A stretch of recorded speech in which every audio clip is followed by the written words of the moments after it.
კანოზი კახაბერ გოგოტიშვილი მაცხოვრის ამაღლების სახელობის ტაძრის წინამძღვარი მოგესალმებით ძალიან დიდი მადლობა. დიდ მადლობას გიხდით მოწვევისთვის. დიდი მადლობა მობრძანებისთვის. აღდგომის ბრწყინვალე დღესასწაული ახლოვდება და აუცილებლად სანამ უშუალოდ აღდგომის დღესასწაულზე გადავიდოდეთ, მინდა გკითხოთ კვირის შესახებ. დიდი ხუთშაბათი წითელი პარასკევი. აი პირველ რიგში რომ განმარტოთ ამ დღეების მნიშვნელობა თუ შეგვიძლია. დიახ, შევეცდები თქვენთან ერთად. მე კიდევ ერთხელ მადლობას გადავიხდი, რადგანაც თქვენი ტელეეთერის საშუალებით ჩვენ ამ შემთხვევაში სასულიერო პირს საშუალება გვაქვს მთელ მოსახლეობას, მთელ ჩვენს ქვეყანას მივმართოთ და არა მარტო ჩვენსას გარეთ, საზღვარგარეთ ცხოვრებ ქართველებსაც რაღაცა სიტყვა მივაწვდინოთ ამ აღდგომის დღესასწაულთან დაკავშირებით და მადლობა ამისთვის თქვენ და რაღაც ესე დაგვებედა შარშანაც მე ვიყავი თქვენს ეთერში ესე მოხდა და წელსაც მე აღმოვჩდი და მაშინ ვისაუბრეთ და შევეცდები კვლავ დაუბრუნდე იმ თემებს, რაზეც თითქოს გული დამაკლდა, რომ მაშინ ვერ ვთქვი.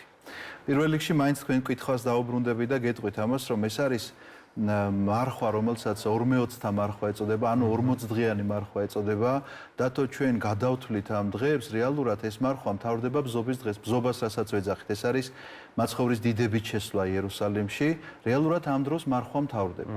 მაშინ რაღა არის დაწყებული დიდებით შესვლიდან, აი ბზობიდან აღდგომამდე ეს დღეები, რომელსაც უწოდებ დიდ ორშაბათს, დიდ სამშაბათს, დიდ ოთხშაბათს.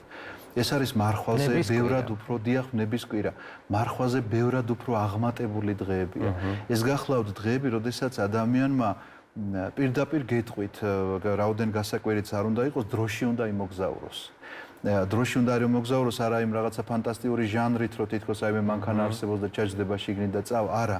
მან თავისი ესე იგი სულიერი მდგომარეობით უნდა გადაინაცვლოს იმ დღეებში, როდესაც ეს ყველაფერი ხდებოდა და სახარება ჩვენ ამას ყველაფერს გვიცოცხლებს. რატომ წერია დიდი ორშაბათი, რაც მოხდა მაშინ ქრისტეს ვნებამდე ორშაბათ დღეს, რაც მოხდა ქრისტეს ვნებამდე სამშაბათ, ამას ყველაფერს სახარება გვიყვება და ეს ყველაფერი სახარებისეულად იკითხება ტაძრებში ამ დღეებში.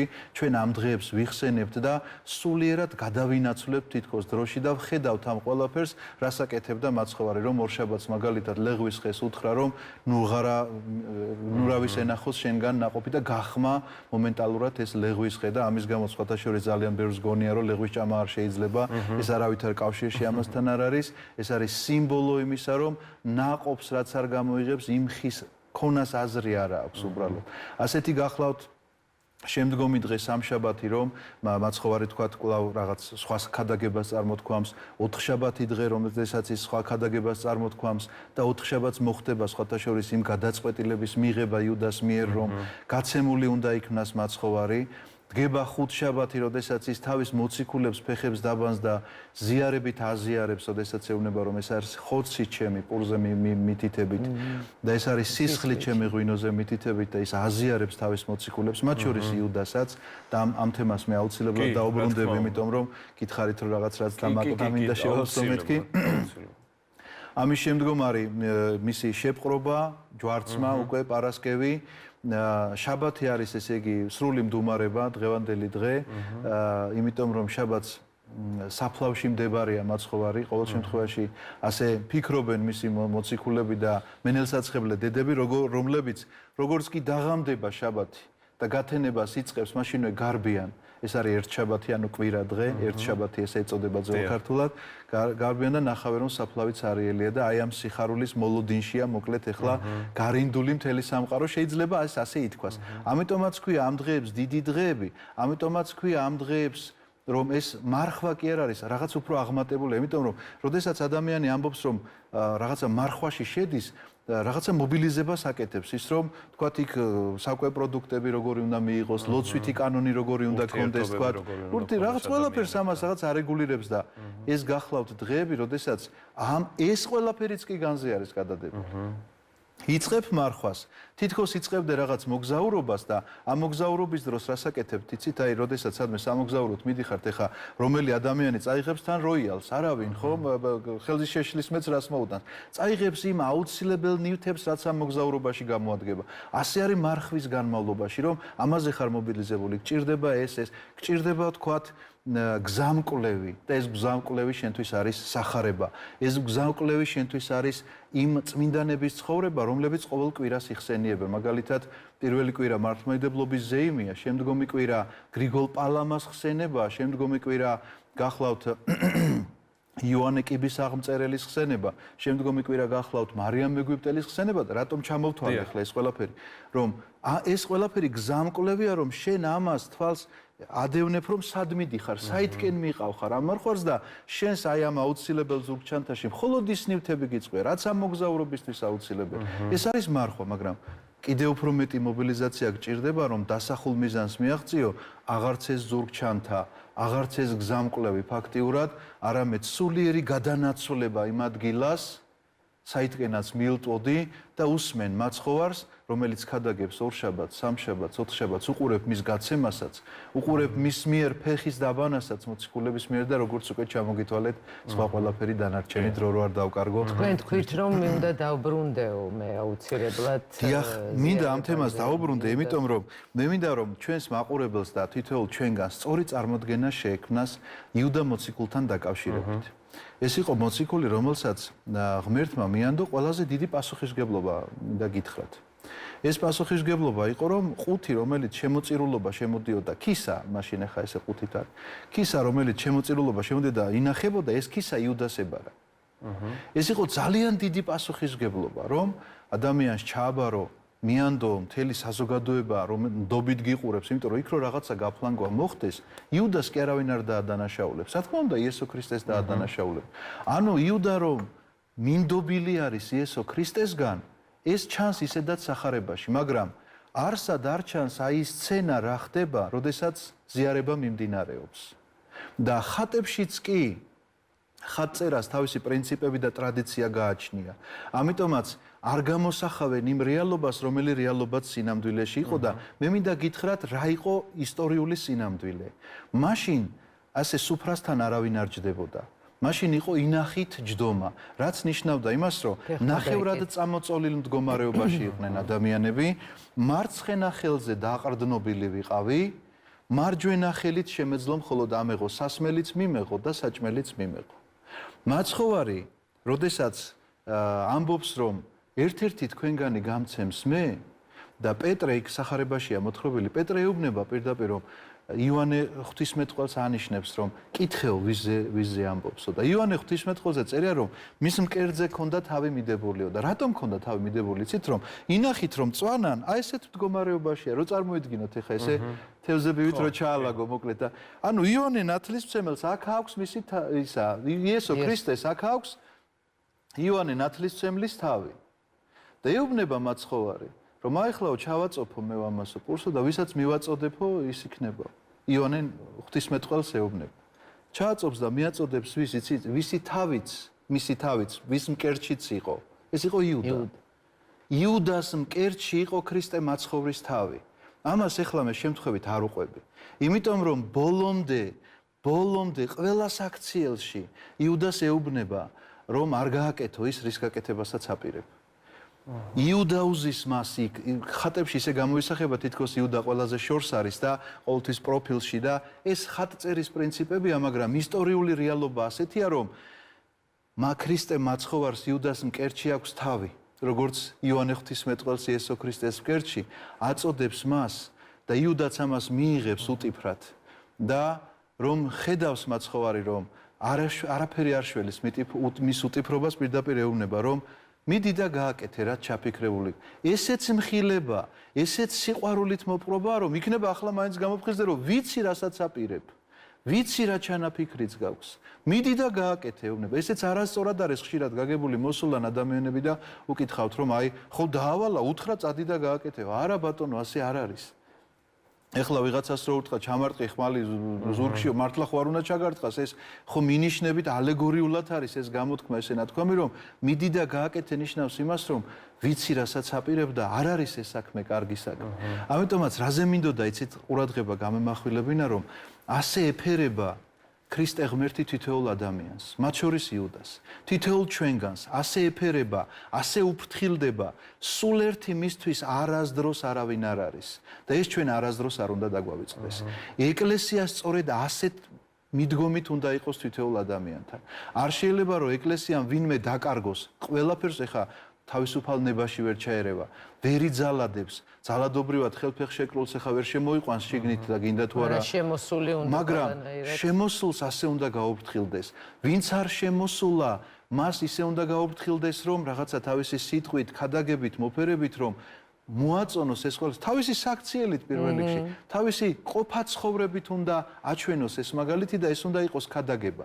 ასე რომ როდესაც მე ვლაპარაკობ, არა მარტო საზოგადოებას ველაპარაკებ, საკუთარ თავსაც ველაპარაკებ, იმიტომ რომ ჩვენთვის ეს სახელმძღვანელო, ეს გზამკვლევი, როგორც წეგან ვახსენე, გახლავთ სწორედ სახარება. იმიტომ რომ იქ წერია ეს ყველაფერი. იქ ყველაფერი ეს დაწვრილებით არის და ადამიანი, რომელიც ამას არ კითხულობს, ემსგავსება, ვიცით რა მდგომარეობას, რომ აი არ აქვს თქვა წაკითხული რაღაცა სისხლის სამართლის კოდექსი და ამბობს რომ იურისტი ვარო ახლა როგორი იურისტი ხარ თუ კანონები არ წაგიკითხავს არაზე შეიძლება ზეპირად არ იცოდე მაგრამ ხომ წარმოდგენა უნდა გქონდეს რაზე არის საუბარი ადამიანი რომელმაც ანატომიის წიგნს არ იცნობს ახლა და ექიმობა როგორ შეიძლება იმან დაიბრალოს არ უნდა დაიბრალოს არ უნდა იკადროს სწორედ ასეთი გახლავთ ჩვენი დამოკიდებულება რომ ერთია რომ ღმერთი მწამს რაც ხშირად ისმის ჩვენ საზოგადოებაში რომ მე მწამს ღმერთი და კი ბატონო ღმერთი რო წამს და არსებობს ნამდვილად ვიცი ახლა რომ არსებობს იმისი რა ქვია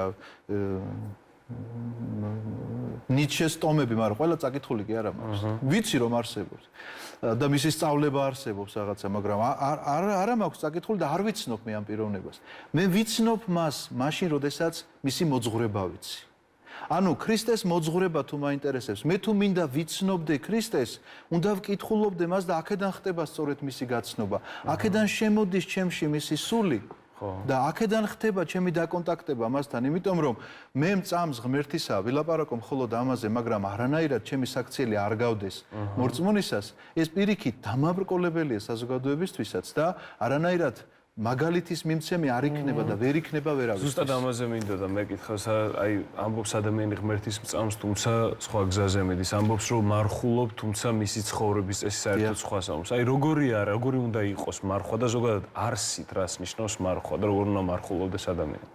ძალიან ესე იგი მე ვფიქრობ რომ ყოველთვის საჭირო შეკითხვა. ყოველი მარხვის დაწყების წინ ალბათ ეს უნდა შევახსენოთ ჩვენ ადამიანებს, იმიტომ რომ ყველას თავისებური წარმოდგენა აქვს. მათ შორის სახარებასაც კი როდესაც წაიკითხავენ, თითქოს თავისებურად იგებს ადამიანი, იმიტომ რომ იოლ გზას ეძებს ადამიანი, ეს ბუნებრივია ხა რაღაცა მარტივი გზებით ცდილობს ფონს გასვლას და ანუ ცდილობს მარხვაც სათავისოდ მოირგოს იქ თქვა ლოცვაც სათავისოდ მოირგოს როგორც მას ესე როგორც თვითონ აწყობს ისე და სახარებისეული სიტყვებით. მარხვა პირველ რიგში სულიერი მდგომარეობაა.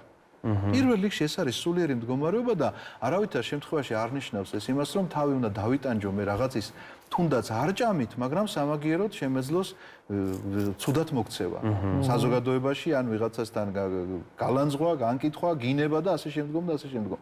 აი ამი ყველაფრისგან თავშეკავება არის სწორედ მარხვის დაწყება. ლოცვა ის არის, როდესაც მე ტექსტს კი არ ვკითხულობ. როდესაც მე ვაცნობიერებ იქ რა წერია. ანუ აქ ლაპარაკი იმაზე კი არ უნდა იყოს, რომ მე 7 კანონი და 10 დაუჯდომელი და არა, ამ რაოდენობაზე არ უნდა იყოს ლაპარაკი. შეიძლება ერთი მამაუჩვენო თქვას ადამიანო და მეტი არ იყოს საჭირო.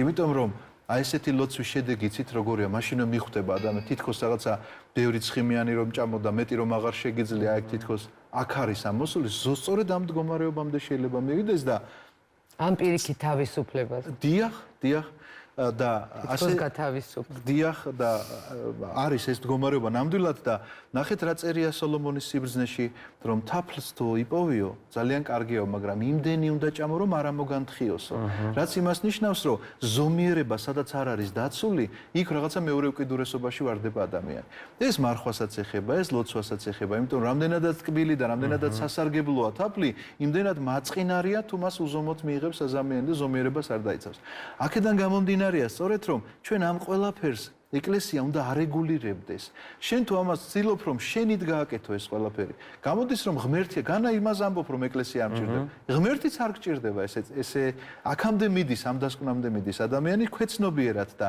როდესაც შენ ფიქრობ, რომ ეს ყველაფერი, როგორც კარგი სპორტსმენი, ხა შეუძლებელია, თუ არ ყავს მას კარგი მწვრთნელი, დადგეს კარგი სპორტსმენი, შეუძლებელია და იმიტომ რომ თუ მან არ ურჩია, როგორ იკვებოს, როგორ ივარჯიშოს, რამდენი საათი, როგორ ირბინოს, რამდენი ხანი დაისვენოს, მე მინახავს ძალიან ბევრი სპორტსმენი, რომელმაც თვითდაზიანება მიიღო. ზედმეტი მონდომებით, რომ რაღაცა არასწორი კუნთი განუვითარდა და ასე შემდეგ. სწორედ ასეა სულიერი მდგომარეობაშიც, რომ შეიძლება არასწორ შედეგამდე მივიდეს ადამიანი, თუ კი ის თვითნებურად მარხულობს ან უზომოდ, ან ლოცულობს რაღაცა უზომოებაშია, ან ესე იგი ტაძარშია იმაზე მეტი დრო ვიდრე ევალება და ამ დროს სახლი მიუხედავი შეიძლება კონდეს და ასე შემდგომ და ასე შემდგომ. ამიტომაც ყველა ადამიანმა უნდა იცოდეს ეს, როგორც ისაია წინასწარმეტყველი წერს, რომ აი თავს მარხვის შესახებ ესეც სწავლებას ამბობს ძველი აღთქმის წინასწარმეტყველი, რომ თავსო იტანჯავთო და არ მჭირდებაო მეოთქვენი ესეთი მარხვაო. და ჩამოთვლის მერე რა მჭირდებაო? გახსენითო უღლის აპეურები, ანუ მონობით ვინც გყავთ შეკრულიო, გაათავისუფლეთო ეუბნება. შიშველ ტიტველს ჩააცვითო, მშიერი დააპურეთო და უსახლკაროს თუ ნახაო, სახლში შეიფარეო. აი ამის შემდგომ იქნება შესმენილი შენი ლოცვა და ამის შემდგომ ღმერთი დაგაყენებს ფეხზეო. ამას წერს ისაია წინასწარმეტყველი ქრისტეს დაბადებამდე დაახლოებით 10 საუკუნით ადრე. აი ეს. ნუ ესე რომ წარმოიდგინოთ ასეთია ნამდვილი მარხვა. და დასასრულს ხვალინდელი დღე. ყველაზე მნიშვნელოვანი, მგონი ერთადერთი დღესასწაული, როსაც ბრწყინვალე. დიახ, ბრწყინვალე დღესასწაული. ბრწყინვალე აღდგომის დღესასწაული და ესეთი რამ თითქოს მნიშვნელობა ყველამ ვიცით. თითქოს აი მართლაც აი რაღაცა ახალი წლის სიმბოლოა შინაგანად ქრისტიანი ადამიანისთვის, რომელიც ახალი ცხოვრება სწორედ თითქოს აღდგომის მერე იწყება ქრისტიანისთვის. შეშმეტი, აი მე ესეთი განცდა მაქვს, აი რაღაცა ახალი ცხოვრების დასაწყისია, განახლება, დაბადება, უფრო სიკეთისკენ ტოლვა, კეთილშობილება, რაღაცა დადებითი, აი ჩემთვის ყველაფერი დადებითი მოაქვს, აი ამ ბრწყინვალე აღდგომის დღესასწაულის გააზრებას და თუნდაც გაგონებას. აი რომ თქვათ, რა არის რეალურად, აი რამოდენიმე სიტყვის ის რაც არის და ის რაც ჩვენ თითქოს რელიგიური გონია, მაგრამ არაფერ კავშირში რელიგიასთან არ არის. აი ის პატარა ცრუწმენები, რომელსაც თქვათ ჩვენ აი ესე შემორჩა ტრადიციულად და არაფერ კავშირში აღდგომასთან. დიახ, პირველ რიგში ალბათ ის უნდა ვთქვა, რაც საერთოდ გავრცელებულია და რატომღაც გონიათ, რომ აღდგომა მხოლოდ და მხოლოდ ეს არის, რომ სასაფლაოზე უნდა გახვიდე. ამას პირდაპირ გეტყვით, რომ ეს ასე არ არის. სასაფლაოზე რა თქმა უნდა შეგიძლიათ გახვიდეთ, მაგრამ ეს არ არის მთელი აღდგომის, ესე იგი, განცდა და სიხარული და მართალია თუ არა რომ იქითა ორშაბათია სწორედ ეს დღე, რომელიც ჯობია რომ საქმე იმაში გახლავთ, რომ აღდგომიდან ერთი კვირის განმავლობაში დაწესებულია დღეები, რომელსაც ბრწყინვალე შვიდეული ქვია და ეს გახლავთ ყოველი დღე აღდგომის სწორი. ყოველი დღე აღდგომის დღესასწაულია დაწყებული, ესე იგი, ამ ხვალინდელი აღდგომიდან შემდგომი კვირის ჩათვლით და შემდგომ კვირას უკვე ეწოდება განახლების, ანუ კვლავ განახლების, აღდგომის განახლების დღესასწაული და თითეული ამ დღეს არეგება გლოვა. ეხლა ბუნებრივი ადამიანებს უჭირთ ემოციის შეკავება, როდესაც თავიანთ მიცვალებულებთან მიდიან და ამიტომაც ეს დღე დაწესდა უკვე იმის შემდგომ კვირას, იმის შემდგომი კვირის სამშაბათს უფრო სწორად, რომ ამ სამშაბათს გავიდნენ თავიანთ მიცვალებულებთან. თუმცა კი აღდგომასაც რომ გავიდნენ მეორე, ეს კი არ არის დანაშაული. უბრალოდ თუ კი შეძლებენ ემოციათა კონტროლს, რომ ეს არ გადაექცეთ მათ გლოვად და რაღაცა საზოწარკვეთილებას და იქ რაღაცა არ დაეცნენ ამ კუთხით, რომ რაღაცნაირად ეს სიხარული ვერ გააცნობიერონ. მაშინ ურჩევ რომ თავი შეიკავონ არ გავიდნენ, მაგრამ თუ კი აკონტროლებენ ამ ყველაფერს, მაშინ რა თქმა უნდა შეიძლება მიხვიდე და შენს მიცვალებულსაც მიულოცო. ბუნებრივია ეს, იმიტომ რომ ჩვენ მათ ცოცხლად აღვიქვავთ ყველას. სულ რომ არ გინდოდეს მაინც გრძნობს შენი სული, რომ ის არსებობას განაგრძობს და ამისი დასტური ის არის, რომ ხშირად ჩვენ მათ ველაპარაკებით. ახლობელი ადამიანი გარდაცვლიდა ველაპარაკებით, კი არა, მინახავს ჭირის უფალში, როდესაც დიზა საყვედურსაც კი ეუბნება ხოლმე თავის მიცვალებულს, რატო წახვედიო. ხოდა ვის ეუბნება, როგორ ფიქრობთ ახლა ამ ესე იგი უძრავს ხეულს? არა, ეუბნება იმას, ვინც აზროვნებდა, ვინც მას პასუხობდა და ახლაც მისგან ელის, რა თქმა უნდა, პასუხს და ეს ცოცხალი დასტურია შენ სულში იმისა, რომ შენ გრძნობ ამას მის სიცოცხლეს, თუმცა გადავუხვი ახლა მე სხვა თემაზე. გადავედი, მაგრამ გითხრათ, რომ რაც გონიათ, რომ ხშირად აუცილებელია, ეს ნამდვილად არ არის აუცილებელი, ეს რაღაც მეორადი. პირველადი ალბათ ის არის, რომ ეს სიხარული უნდა გაიზიარო ადამიანმა ქრისტესთან ყოფნით. იმ თუ კი აღდგა ქრისტე, მაშინ სად უნდა წავიდე თუ არა ქრისტესთან. და სად შეიძლება მე შევხვდე აღდგომილ ქრისტეს თუ არა ტაძარში და მასთან თანაზიარებით მოხდეს ეს ყველაფერი. რაც მან დაგვიწესა დიდ ხუთშაბათს, რომ ეს არის ხორცი ჩემი და ეს არის სისხლი ჩემი და ვინც ამას ჭამდეს, მას ექნება სიცოცხლე. მასთან ვიქნები მე და ის იქნება ჩემთან. აი ეს ანდერძი პირდაპირ სახარებაში წერია. ამას ყოფდეთ მოსახსენებელად ჩემ და პირდაპირ ასე წერია და მოსახსენებელად მისა არა მარტო იმას, რომ თქვათ სიკვდილს მისას ვიხსენებდეთ, არამედ არც მხოლოდ ჯვარცმას, არც მხოლოდ რაღაცა ჯოჯოხეთში სასვლას, არამედ ყველაფერ იმას იხსენებდეს ადამიანი, რაც მან თქვა, როდესაც დაიწყო ქადაგება. აი მათეს სახარების მეხუთე თავი ასე იწყება, რომ დაჯდა მთაზე და დაიწყო ქადაგება და პირველი სიტყვა ნეტარიყვნენ გლახაკნის სულითა. ნეტარიყვნენ გლოვარენი. ნეტარიყვნენ ჩამოყვა და გადავიდა შემდგომზე, რომ განამარტო ის არის მრუშობა, რომ ვიღაცასთან დაეცემ. ის გონებაში რომ გაივლებ ისიც მრუშობ. განა ის არის მკვლელი, რომელიც ვიღაცას მივა და იარაღს ესვრის, არა.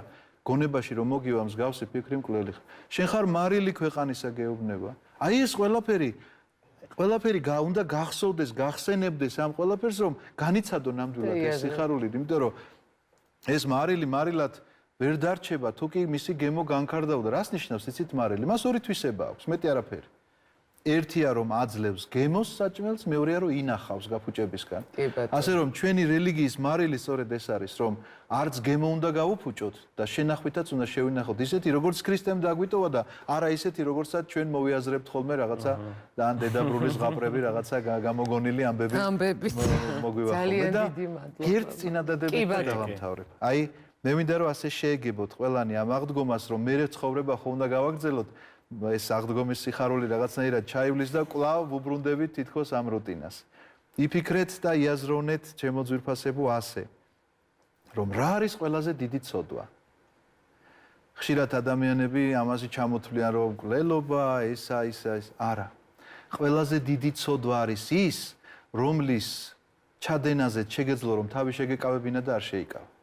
თორემ ის რომ დაცემულ ბუნებაში იმყოფები და რაღაცა შეგეშალა გასაგებია, მაგრამ როდესაც მე შემეძლო რომ არ გამეკეთებინა და მაინც გავაკეთე, ეს არის ყველაზე დიდი ცოდვა და ასე იცხოვრეთ და სხვა ყველაფერს დანარჩენს ღმერთი შეიწყალებს, იმიტომ რომ დაინახა შენი სისუსტე, რომ გასაკეთებელი ვერ გააკეთე, თუმცა კი გინდოდა რომ გაგეკეთებინა.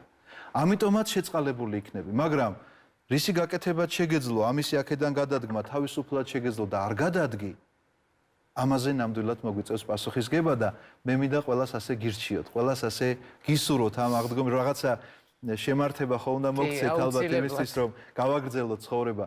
ბედნიერი აღდგომა მინდა ვუსურვო ჩვენს ქვეყანას, ყველა ქართველს, საზღვარგარეთ ცხოვრებს თუ ჩვენს ქვეყანაში მცხოვრებ ადამიანებს ყველას და უთხრა ასეთი რამ, რომ იფიქრეთ ამაზე, რომ არ ჩაიდინოთ ყველაზე მძიმე ცოდვა, რისი გაკეთებაც შეგეძლოთ რომ არ გაგეკეთებინათ. ძალიან დიდი მადლობა თქვენ. გილოცავთ წინასწარ და დიდი მადლობა როგორც ყოველთვის ამ საოცარი საუბრისთვის, რომელიც თან ძალას გვაძლევს და თან ბევრ რაღაცას გვაგებინებს. დიდი მადლობა.